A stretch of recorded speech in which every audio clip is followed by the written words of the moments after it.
Olá, alunos! Hoje eu estou aqui no Zoológico Municipal de Volta Redonda para a gente conversar um pouquinho sobre a classificação do reino vegetal. Primeiro, eu vou falar um pouquinho com vocês sobre o que classifica a planta. Qual a diferença de uma planta para os outros seres vivos? E depois a gente vai conversar um pouquinho sobre a característica de cada grupo vegetal. Briófitas, pteridófitas, gimnospermas e angiospermas. Existem plantas de diversos tipos.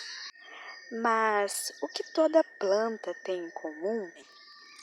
Acredita-se hoje, alguns indícios indicam que as plantas originaram das algas verdes, porque assim como as algas verdes, as plantas possuem clorofila A e B nos cloroplastos, tem como principal reserva energética o amido e a parede celular delas é formada de celulose, né?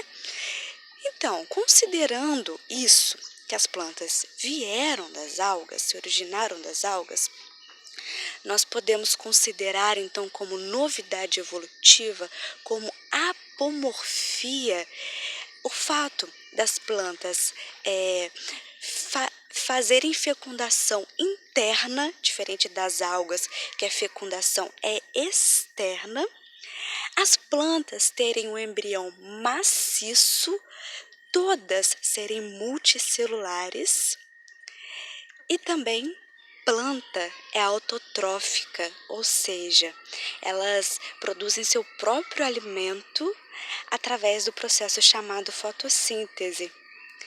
Mas uma exceção que nós temos é o cipó-chumbo.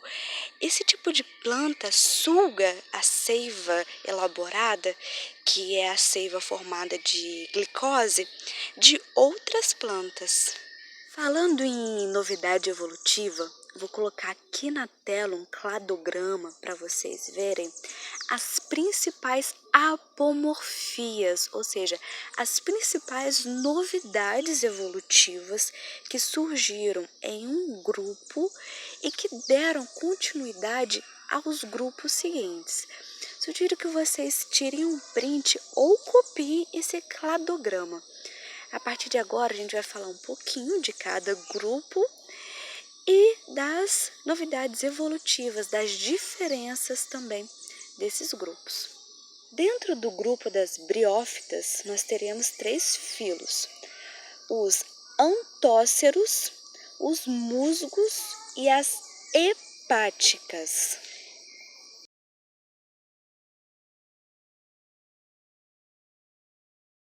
O habitat das briófitas é úmido e sombreado. As briófitas representam a transição do ambiente aquático para o ambiente terrestre. Elas são avasculares ou atraqueófitas porque não possuem vasos condutores de seiva. As briófitas também são hidrodependentes. Isso significa que o gameta masculino precisa de água para chegar até o gameta feminino. São criptógamas, ou seja, o seu órgão reprodutivo não é aparente, diferente das fanerógamas, que são as gimnospermas e as angiospermas, que nós ainda veremos, né? Além disso, as briófitas podem ser tanto monóicas, ou seja, um indivíduo possui os 2 sexos, ou dioicas, onde cada indivíduo ou vai ter o órgão feminino ou vai ter o órgão masculino. Além disso, elas são acifonógamas. Elas não possuem o tubo polínico, porque elas não possuem pólen. O pólen presente na gímeno e na angiosperma carrega o gameta masculino. Diferente dos outros grupos, essas plantas não possuem órgãos verdadeiros. Elas possuem rizoide, cauloide e filóide. A função do rizóide vai ser principalmente sustentação, já que tanto ele quanto o cauloide e o filóide conseguem absorver nutrientes do meio. Quanto à reprodução, a fase duradoura dessas plantas é o gametângio, que é a fase haploide. Já o esporângio é a fase passageira, que é o diploide, né, o 2N. Isso também as diferencia dos outros grupos. Pteridófitas, nós vamos ter o filo Pteridófitas, que tem como representante samambaia, avenca, xaxim, as psilófitas e as esfenófitas, como representante as cavalinhas. O outro filo vai ser a dicopodiófitas, que são os licopódios e as selaginelas.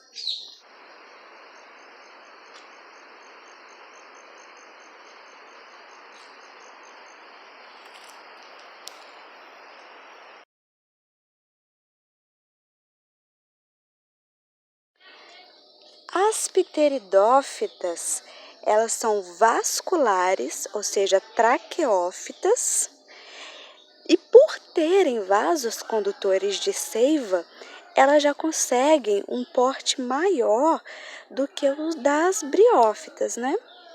Elas não produzem sementes, são criptógamas, ou seja, possuem órgão sexual oculto, também são hidrodependentes e habitam geralmente lugares sombrios e úmidos. É possível a gente encontrar bastante exemplares desse grupo vivendo como epífitas, né? Vivendo em cima de outras plantas. A fase duradoura dessas plantas, diferente das briófitas, como eu disse, é o esporófito, a fase diploide. E o gametófito vai ser a fase passageira, né? Que é a fase haploide da planta.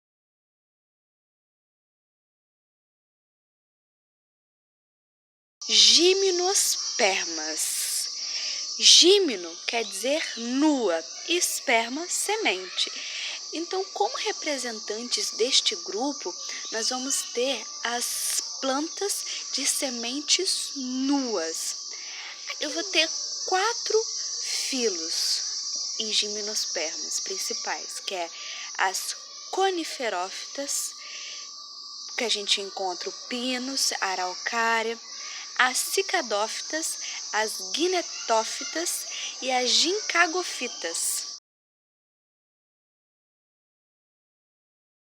Como as pteridófitas, essas plantas já são vasculares, são traqueófitas. Como novidade evolutiva, nós vamos ter a formação do tubo polínico, ou seja, são sifonógamas. As plantas angiospermas são as mais abundantes no planeta, né? Dentro deste grupo, nós vamos ter exemplares dos mais diversos tamanhos. Sim, elas são plantas vasculares, hidroindependentes, que têm tubo polínico, então são sifonógamas. São espermatófitas, porque possuem semente. E apresentam novidades evolutivas que vão caracterizá-las, diferenciá-las dos outros grupos. As principais são que essas plantas, elas são fanerógamas, como as gimnospermas, só que elas possuem flor. Elas possuem flor. Elas vão possuir fruto, que, como eu disse, é o desenvolvimento do ovário da planta. A fase duradoura, que é a fase que a gente vê, é o esporófito, 2Ns, diploide, e a fase temporária é o gametófito, haploide. O masculino vai ser O jovem é o grão de pólen, o maduro é o tubo polínico e o feminino também é o saco embrionário. Enquanto o fruto atrai os dispersores, as flores irão atrair os polinizadores.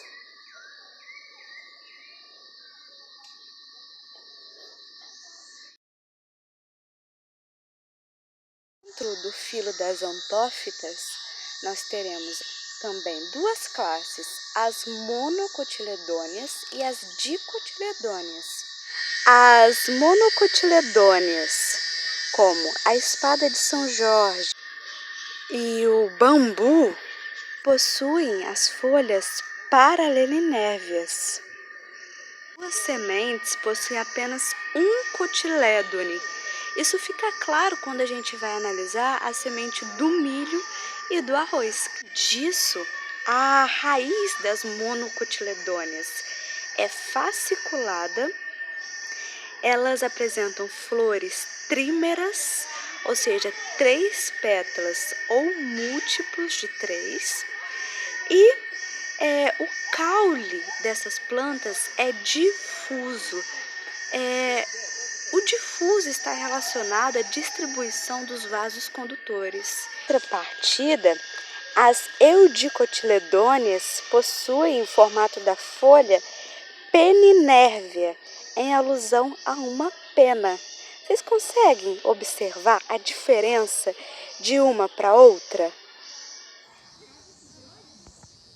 Além disso, as eudicotiledôneas possuem raiz pivotante.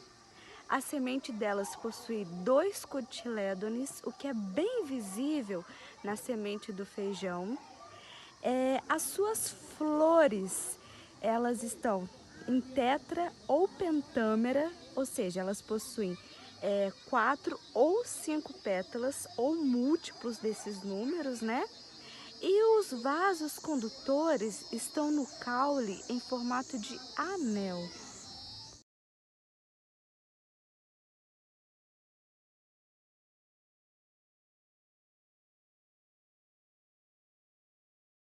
Então, galerinha, chegando do zoológico aquele dia, eu encontrei esse indivíduo aqui, ó, chegando aqui pertinho da minha casa.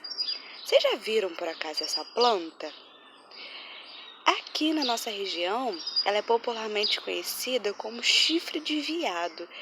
Tem sido utilizada muito na ornamentação. Vamos dar uma olhadinha para ver se a gente descobre em qual grupo ela está? Então, olhando assim, vocês conseguem descobrir em qual grupo vegetal esta planta está? Vou dar uma dica para vocês. A fase duradoura é o esporófito. Quando ela está mais velha, ela desenvolve os soros aqui nessa região. Pena que não vai dar para mostrar hoje, porque ela não está com nenhum soro aqui. O soro é a parte onde a gente vai encontrar os esporos, né? Além disso, essa parte aqui, ó, é o gametanjo da planta, é a parte temporária. Então aqui nós temos o esporófito, a parte duradoura, e o gametanjo. Essa planta também não possui semente, nem flor, nem fruto, né? E uma outra coisa, vocês conseguem observar que essa planta é uma epífita? Por que uma epífita? É uma planta que vive sob outras plantas, mas ela não faz mal a outra planta, né? Não rouba seiva, nem nada, ela só precisa desse lugarzinho para se fixar. Então, com essas características, vocês já descobriram que grupo essa planta se encontra? Eu tenho certeza que vocês já descobriram que essa planta é uma gimnosperma. Além disso, vocês conseguem observar que aqui nós temos uma grande quantidade de musgos. Os musgos, eles retêm muita umidade. Então acaba por ajudar essas espécies, né? Como eles retêm umidade, essa umidade auxilia no desenvolvimento de outras espécies, como o chifre de veado. Então, gente, pensando nessa propriedade das briófitas de reterem grande quantidade de água, imagine isso nas florestas, quando uma semente cai no chão, né?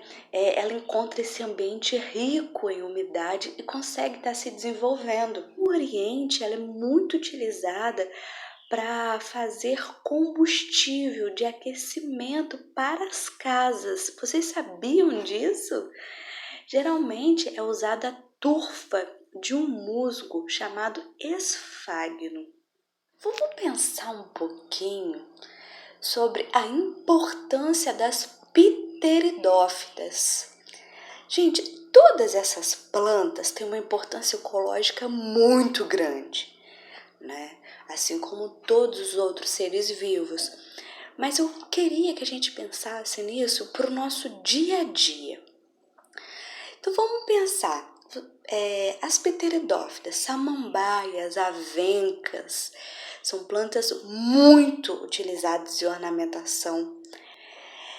Além disso, uma samambaia, samambaia açu, que é uma samambaia enorme, pode atingir 5 metros de altura.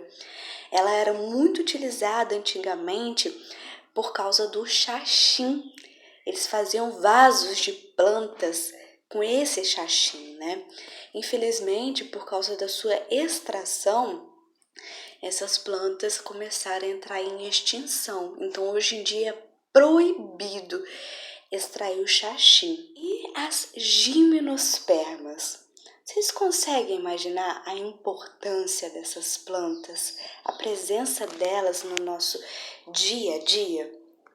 Galerinha, quando eu penso em gimnospermas, a primeira planta que vem na minha mente é a Araucária angustifolia, que é a nossa representante aqui no Brasil. Essa árvore foi quase extinta por causa da extração da sua madeira, né?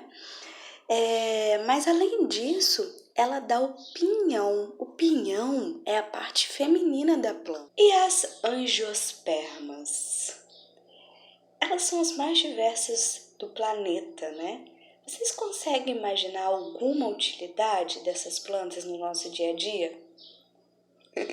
Com certeza vocês aí já pensaram em várias coisas, né? A gente consome elas em forma de semente, como feijão, milho, da pipoca. Também consumimos em forma de bulbo, em forma de tubérculo e em forma de fruto. As angiospermas também são usadas com fins medicinais. Quem por aí nunca tomou um chazinho de boldo para aquela dor no estômago, hein? Elas também são utilizadas para extração de óleos essenciais. Aqui no Brasil, a Chanel fez um perfume do pau rosa, que é uma planta comum na Amazônia, uma planta nativa da Amazônia. A gente também tem muita extração de óleos essenciais, esse daqui, por exemplo, é de hortelã-pimenta. Então, assim, a infinitude da utilidade das angiospermas é enorme.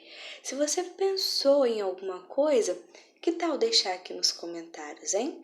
As dúvidas, se você pensou em mais alguma utilidade dessas plantas, tá bom? Fiquem com Deus. Então, meus queridos alunos e alunas, espero que tenham compreendido as principais características que definem o reino das plantas e que diferem cada grupo vegetal. Como forma avaliativa, eu vou estar deixando um formulário do Google para vocês estarem respondendo com questões que já caíram no Enem sobre esse assunto. Até para vocês também estarem se preparando, né? Um grande abraço a todos, até logo!